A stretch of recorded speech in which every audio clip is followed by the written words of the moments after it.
first pick they have at 54, but they're going to have to figure something out at wide receiver. I know they picked up Jerry Jeudy. They pumped up a bunch of money into that, but you got to get that cabinet a little full, man, because you just don't know what's going to happen with Cooper. He keeps getting older. You know what I mean? You got to plan for the future. So I think they're going to have to look at a wide receiver at some point. Probably a linebacker or two as well, I would imagine. We'll keep our eyes on that. We'll get into that with Scott come Monday. Scott on loan from waitingfornextyear.com. He joins us Mondays at 8. Was at the Hall last night for the draft. And it was, by the way, if you're a Browns fan, they got there's a new Browns, I don't know if I'd call it an exhibit, but there's a new Browns display as soon as you walk into the Hall. I took a few photos. I didn't document anything. I took a few photos and posted those at my Facebook this morning, the Stansbury Show. There's some giant bobbleheads there, and I thought those looked cool. There's obviously one of Joe Thomas. There's a few other pieces of Browns merchandise as well in there. If you haven't been in there in a while, you should check that out. We did have the draft last night, and now I'm getting all the advertising. Not for the draft itself, but for the NFL. And whether or not you can see games and watch this and that, it's been a topic of conversation most recently because of the Cavaliers. And again, they lose last night in dramatic fashion. 121 the Magic scored on them. Cavs able to get all the way to 83 there. Not their best effort. We'll see what happens Saturday. But being able to watch sports and catch your games and in market and out of market and all that stuff has been a big topic of conversation for shows, including mine. And so now, since the draft happened last night, YouTube TV is in my messages. Like, hey, you're an NFL fan.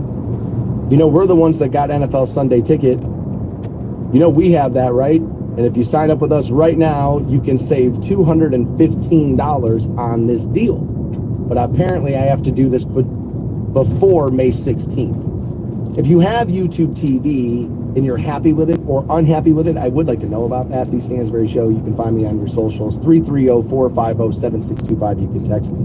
Apparently there's two packages. The one I think I would want, it says I will get NFL Sunday Ticket, which means I would have every Sunday, every game, all in one place. That would also then come with YouTube TV, their base plan, plus 100 live channels like ABC, CBS, Fox, NBC, and ESPN. And then local and national NFL games for an additional $80 a month.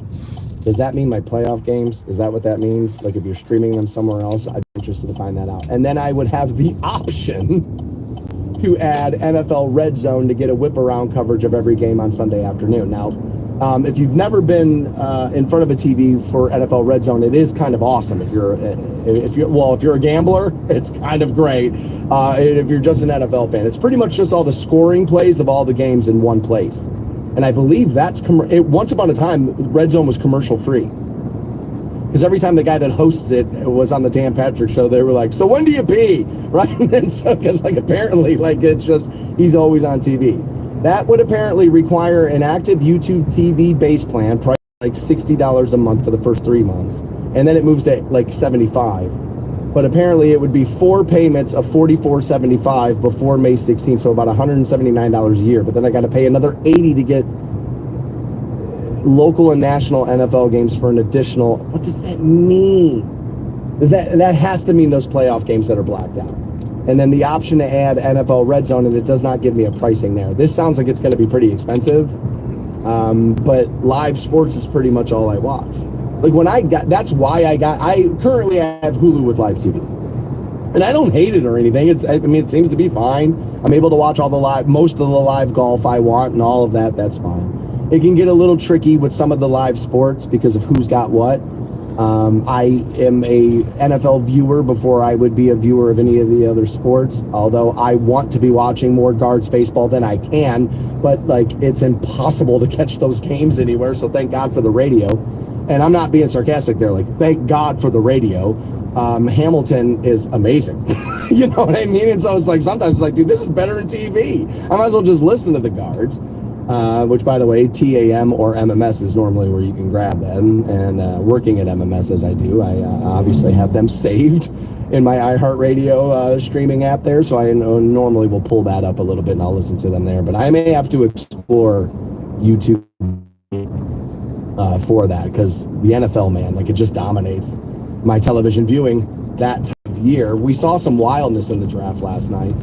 Again, 3 quarterbacks go the first 3 picks. Bears take Williams. Washington Commanders take Jaden Daniels out of LSU. New England Patriots, a lot of people thought they were going to trade out of that. They did not.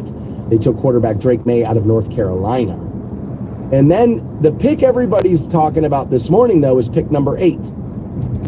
Because the Atlanta Falcons took Michael Penix Jr., quarterback from Washington. Now, he's one of those quarterbacks, you hear about him every year. People talk about the ceiling's high, but the floor's not that great right now. You got to get to like the seat. There's a lot of potential, but we'll see what we get. The reason why people are talking about the pick is because you just picked up Kirk Cousins and pumped all of that money into him.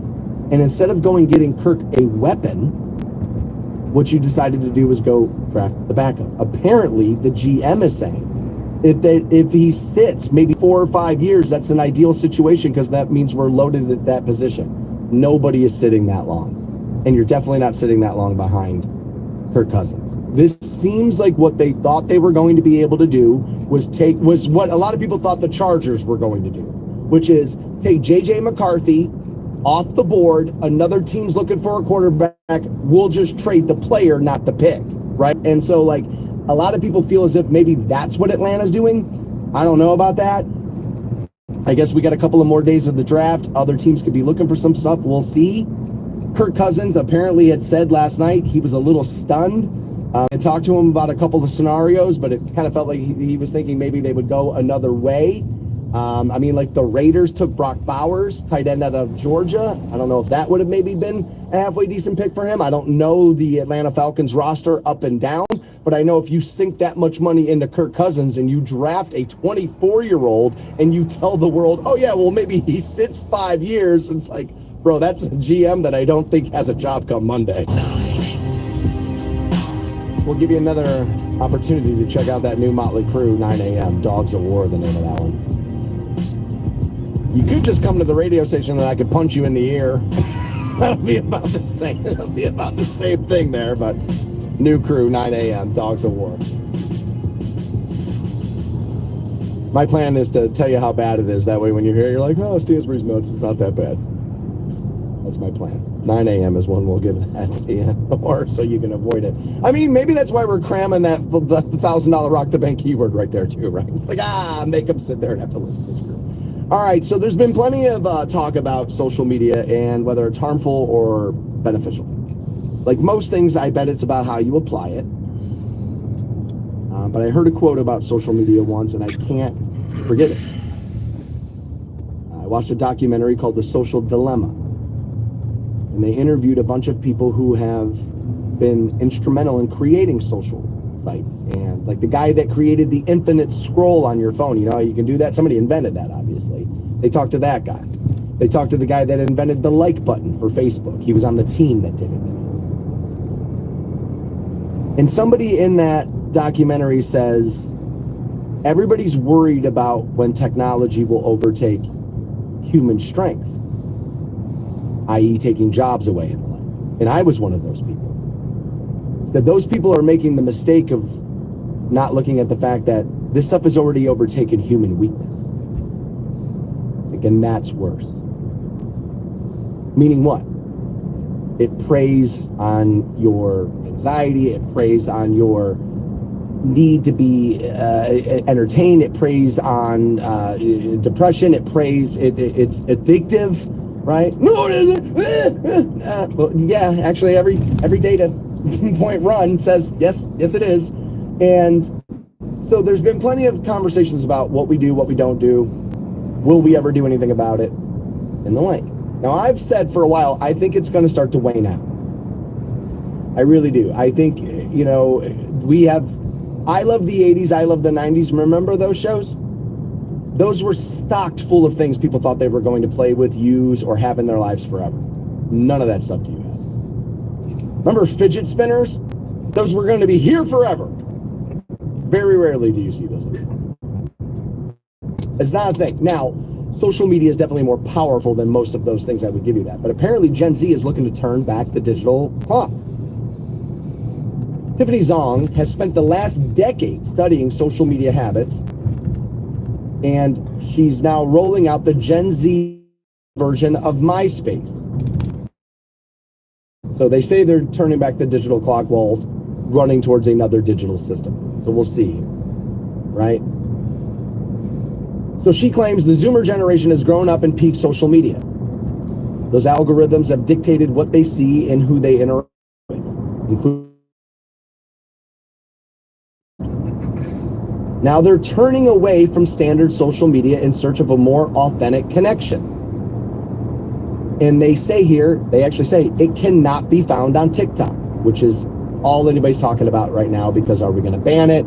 ByteDance, are they going to sell it off? Are you going to divest? I thought that's what was going to happen. Byte yesterday, no, we don't care what the U.S. says. Suck it. We're not going anywhere. So we'll see what happens with that whole thing. There's a quote here: Gen Z simply are sick of the same old when it comes to social media. That's a brand marketing strategist, Kataya Varbova. They say the woman who invented this, Zong, 27, is hoping that No Space will give Gen Z a similar social media experience to the one the millennials have.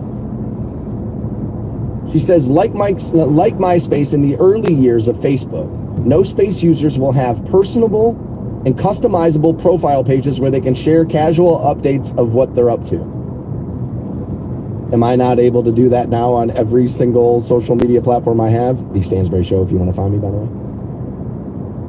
She claims it's a little bit different because, quote, what I see right now is all social media is just media. It's not social anymore. Everyone is ogling each other's lives and personalities, but nobody is engaging with them. Well, again, this is why I've told you, engagement's the key. Follower counts don't even matter anymore. It does not matter how many people are engaging with you back and forth, and that's why you're seeing open-ended questions and inaccurate memes, and this doesn't go in that recipe, and it's all part of getting those. Those are rookie numbers, man. We got to pump those numbers up, right? Little Wall Street there. The problem we're solving is connection with others, she said. No Space reading and listening to in real life. You can do that on Facebook right now. What is the difference about this? You'll be able to star your interests. You mean like I can heart them now or like them on that platform over there? What is difference about this? She says the app will also list your closest friends, just like the MySpace top 8. Tom sold MySpace, didn't he, for like $560 million, and nobody's ever heard from him ever again. Might just have been the smartest dude ever. Quote, all these push down if you don't getting, this is true, if people aren't engaging with your post, enough people might not see it because they work on users, right? So if what happens is, if a post is going kind of viral and it's not in your feed, they'll put it in your feed going, okay, well, this is what seems to be what people are into. So a lot of times if you're posting stuff, if it's not hitting those kind of numbers, people, like, you ever think to yourself, God, why is nobody commenting? It's because it's not being exposed to them. So she's saying this is going to be different. Like, your people will see your post, whether it's considered to be viral by an algorithm or not. We'll see if that ends up being the reality of it. I don't necessarily buy that, but she says this younger generation is craving new experience. Mainstream apps are not able to produce it for them. She's like, you add an information overload to that. It's different than that one. They all start with their own hook, and then they all become a copy of a copy of a copy of one another. You know why? Because we're the ones using. Say whatever it is we want to be saying. This is a little late on my clock on this subject here, but all kind of hanging out, experience more from it. All right, maybe I was a little new crew, Dogs of War. You can check it out again, 9 a.m. this morning. We'll be playing. What we had been talking about is Gen Z. Apparently, they're turning back the digital clock by creating another digital clock. A young woman, 27 here, has created a new social media site. It's called No Space versus